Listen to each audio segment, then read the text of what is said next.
Now, we read this story about a man who was paralyzed, who was brought by Jesus. If we read that story in Mark or in Luke, we find that he was carried by four of his friends. Jesus is surrounded with people. They can't get close to Jesus, so they go up on the roof. They take off the roof tiles, and they lower the man down in front of Jesus, and Jesus heals him. Then Jesus leaves, and he crosses the border, and as he does, he sees Matthew collecting tolls, collecting taxes. Jesus looks at him and says, Matthew, follow me. Matthew is transformed in that moment. He does, and he has a party. He invites all of his tax gatherer friends, all of the sinners that he would hang out with as a social outcast in Jewish society, and they have a big party, and he introduces them to Jesus. During that time, some of John's disciples are wondering and scratching their heads. We as John's disciples, before he was beheaded, we always thought that to be holy and pious was to fast and live sort of an ascetic lifestyle. Why do you party? Why do you have such a good time? Why are you celebrating like this? Jesus' response is this: well, I'm here. When I'm gone, my followers will fast. And then he says two little cryptic things that are hard to understand. He says, no one puts a piece of unshrunk cloth on an old garment, because when you wash it, the patch is going to shrink and the garment is going to be ruined, worse than it was before. And no one takes new wine and puts them in old wineskins, because if you do, the fermentation process, the gases in there are going to expand, and there won't be any room, there won't be any margin. The wineskin is going to explode, and the wineskin will be ruined, and the wine will be poured out and lost. So we listen to these three stories, and if we understand that Matthew is telling us something here that is not just randomly telling stories about the life of Jesus, we ask ourselves, what is the backstory? What is Jesus trying to communicate, or Matthew trying to communicate about Jesus? And I think the key is this. When we read these stories together, we see one thing being repeated over and over and over again, that the people in Jesus' day and people in Matthew's day would see right away, but being in the 21st century, we don't see as quickly. And it's this: that when you take these events together, what Jesus is demonstrating is that his life and his ministry is a huge threat to the temple, to Judaism, and to the old style of worship that was practiced in Israel.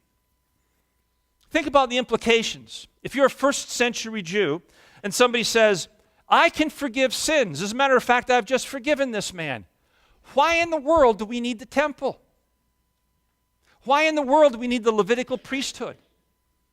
If Jesus says, I desire obedience or mercy rather than sacrifice, why in the world do we need to sacrifice animals? Why do we need a sacrificial system? If Jesus is saying things like, you know what, the old categories just don't fit anymore. The old way of doing things just don't work anymore. The new wine doesn't fit into this new wineskin that I'm creating. We've got to create something new. These three stories represent to the scribes, the Pharisees, the Sadducees, and the religious leaders of Jerusalem a frontal attack on their faith. And that's why Matthew tells the story the way that he does, because he wants us to see that Jesus is doing something new. And he does it by making the claim right at the very beginning of these stories, after he has told us that Jesus has authority over sickness, authority over the elements, authority over the demons, that Jesus, this one who has all that authority, who is he? He's God. Why? Well, he forgives sins.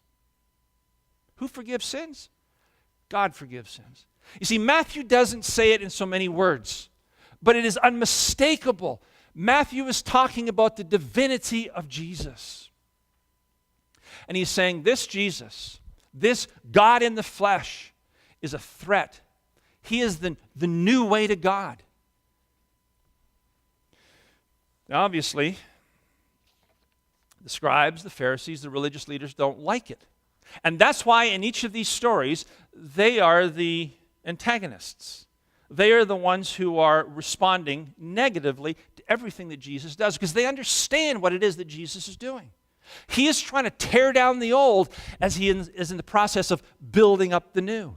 He is getting rid of the old wineskins and creating a new wineskin into which he can pour the new wine of the new covenant, of the New Testament, of the new people of God, the new Israel. And I think that's the message that Matthew is communicating to us. The backstory that we are studying is that Jesus is introducing a new way to be right with God. Jesus is introducing a new covenant. Jesus is introducing a new Israel. Jesus is introducing a newness in terms of how we get right with God. And what Matthew does is show us the impact of Jesus coming.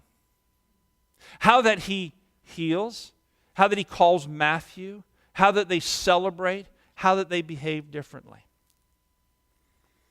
Matthew is showing us the impact of the coming of Jesus, the coming of the Messiah. He's showing us what happens when Jesus intersects the lives of people, how they are changed, how they become his disciples. And so what I want to do this morning is look at these impacts that Jesus makes. And I want to ask you to honestly ask yourself, has Jesus made this kind of impact in my life?